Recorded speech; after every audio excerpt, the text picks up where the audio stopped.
अपने पति नामदेव और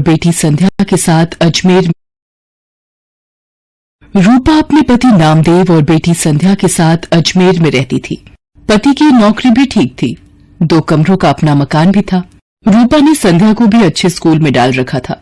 नामदेव भी रूपा और संध्या की खुशी का ख्याल रखता था। सब कुछ ठीक चल रहा था, पर अचानक मानो रूपा की खुशियों को किसी की नजर लग गई। नामदेव को दोस्तों के साथ खाने पीने की आदत पड़ गई। वो अक्सर पार्टी करने के बहाने दोस्तों में शराब पर पैसा बहाने लगा। नामदेव रोजाना आधी रात तक नशे में चूर घर लौटता था। एक दिन, आपने लौटने में बहुत देर कर दी। आप रोजाना शराब पियोगे तो आपकी सेहत को नुकसान होगा। मुझे उपदेश मत दे, और मेरी डॉक्टर बनने की जरूरत नहीं है, ठीक है ना? मैं अपने दोस्तों के साथ जाता हूँ, तो तुझे क्यों तकलीफ हो रही है?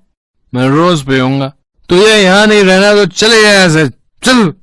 नामदेव की ये गंदी आदत बढ़ती जा रही थी। हर समय नशे में रहने की वजह से वो दिन में सोता रहता था, इसलिए उसे नौकरी से भी निकाल दिया गया।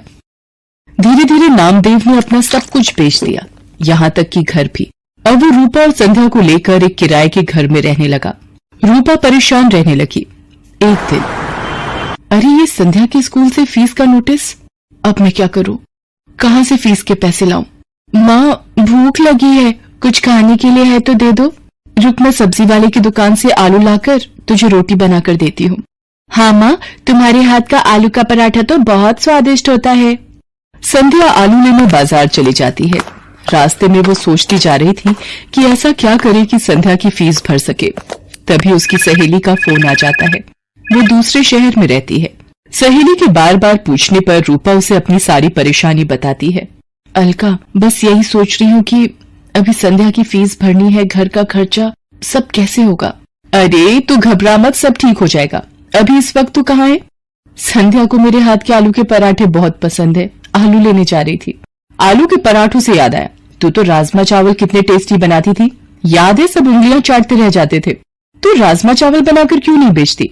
इससे तेरी कमाई भी हो जाएगी, जिससे तू थोड़ा बहुत परिवार का खर्च उठा पाएगी।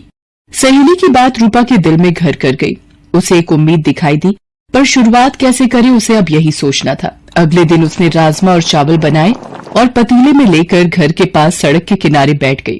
पूरा दिन धूप में वो बैठी रही, पर किसी ने भी उसके राजमा चावल नहीं खरीदे। शाम को वो घर आ गई। उसके राजमा चावल बिल्कुल भी नहीं बिके। वो घर आकर रोने लगी। मैं क्या करूं भगवान, मैंने कोशिश की पर कामयाब नहीं हुई, मुझे हिम्मत दो भगवान।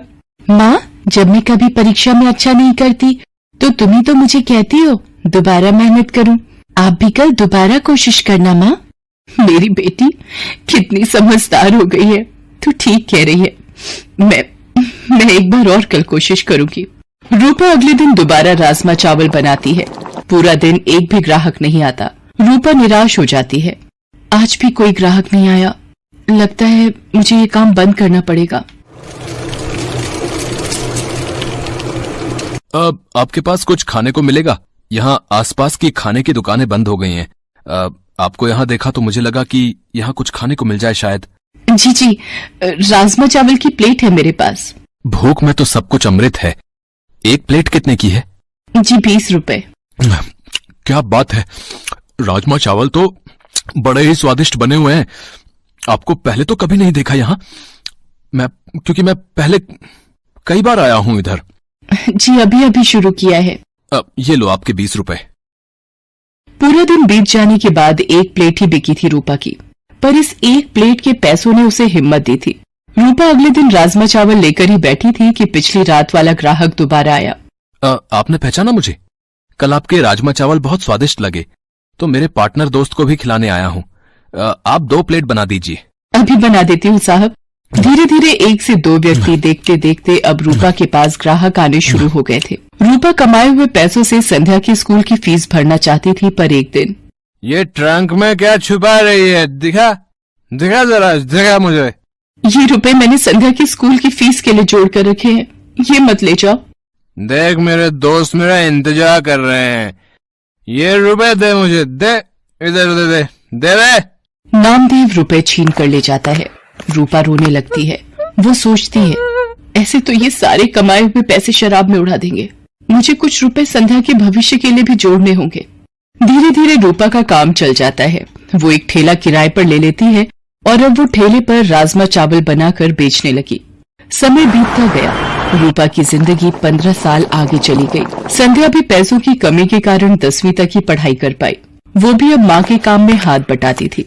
रूपा मेहनत करते करते थक गई थी, पर उसकी एक जिम्मेदारी अभी बाकी थी। वो थी संध्या की शादी। एक दिन रूपा की वही सहेली जिसने फोन पर बात की थी, रूपा से मिलने आती है। आज तुझे इतने सालों बाद देखकर मेरे आंसू नहीं रुक रहे। मेरी प्यारी सहेली रूपा, ये तूने अपना क्या हाल बना लिया है। गरीबी के थपेड़े तेरे चेहरे पर आई झुर्रियों में बयान हो रहे हैं। अरे तू बैठ अलका, संध्या से मिल। ये मेरी बेटी संध्या है। संध्या, ये मेरी मेरठ वाली सहेली अलका। अलका मौसी, माँ आपको बहुत याद करती हैं। रूपा, मैं इसलिए तेरे पास आई थी कि एक अच्छे घर का रिश्ता है। संध्या भी वहाँ खुश रहेगी। अलका, अगर मेरी ये जिम्मेदारी पूरी हो जाए तो मेरे लिए बहुत खुशी की बात है। ठीक है, फिर मैं बात कर लेती हूँ लड़के वालों से। रूपा को तसल्ली हो जाती है कि संध्या की शादी हो जाएगी। एक गरीब बेटी की शादी करना गरीब की सबसे बड़ी चिंता होती है। रूपा की सहेली अलका रिश्ता पक्का कर देती है। रूपा को यह था कि संध्या की शादी के लिए पैसे जोड़ने हैं, इसलिए वो सुबह जल्दी जल्दी उठकर ज्यादा खाना बनाने लगी। सुबह से लेकर रात तक ठेले पर खड़े रहना। एक दिन रूपा को चक्कर आता है और वो गिर पड़ती है। संध्या चिल्लाती है, माँ आंखें खोलो माँ, मैं अभी डॉक्टर को बुला कर लाती हूँ। I am sorry, she is no more. Body से ज्यादा काम लिया है इन्होंने। कमजोर शरीर ये झेल नहीं पाया, इसलिए बीपी बढ़ गया और हार्ट अटैक आ गया। संध्या की तो मानो जिंदगी ही रुक गई। उसकी माँ चली गई। वो बिलक बिलक कर रोने लगी। तभी नामदेव आ जाता है। वो भी मरी हुई रूपा के आगे रोने लगता है। संध्या उसे कहती है, बापू, मेरी माँ के शरीर को हाथ मत लगाओ। आज आपकी वजह से मेरी माँ इस दुनिया से चली गई। मुझे माफ कर दे मेरी बच्ची, मैंने ये क्या कर दिया प्रभु। रूपा, मुझे माफी मांगने का मौका भी नहीं दिया तूने। मेरे पापों के कारण तू चली गई। संध्या माँ की याद में दिन भर उदास बैठी रहती थी। नामदेव भी अब संध्या की चिंता में परेशान रहता था। वो कोई काम ढूंढने भी क्या जाता। सब उसकी पुरानी बुरी आदतों को जानते थे, इसलिए काम नहीं देते थे। एक दिन अलका रूपा से मिलने आती है और उसके मरने की खबर सुनकर वो भी बहुत दुखी होती है। वो नामदेव को संध्या के रिश्ते की बात बताती है। देखिए नामदेव जी, अब मेरी सहेली रूपा तो नहीं रही, पर संध्या की शादी की जिम्मेदारी अब आपको निभानी है। लड़के वाले जल्दी ही शादी करना चाहते हैं, आप सोचकर जवाब दे देना। अलका के जाने के बाद नामदेव सोच में पड़ जाता है कि उसके पास तो एक पाई तक नहीं जो वो संध्या की शादी कर सके। वो रूपा को याद करके रोने लगता है। तभी एक आदमी आता है। जी नमस्ते, मेरा नाम मोहन है। रूपा जी के बारे में पता चला, सुनकर बहुत दुख हुआ। आपको कुछ काम था रूपा से?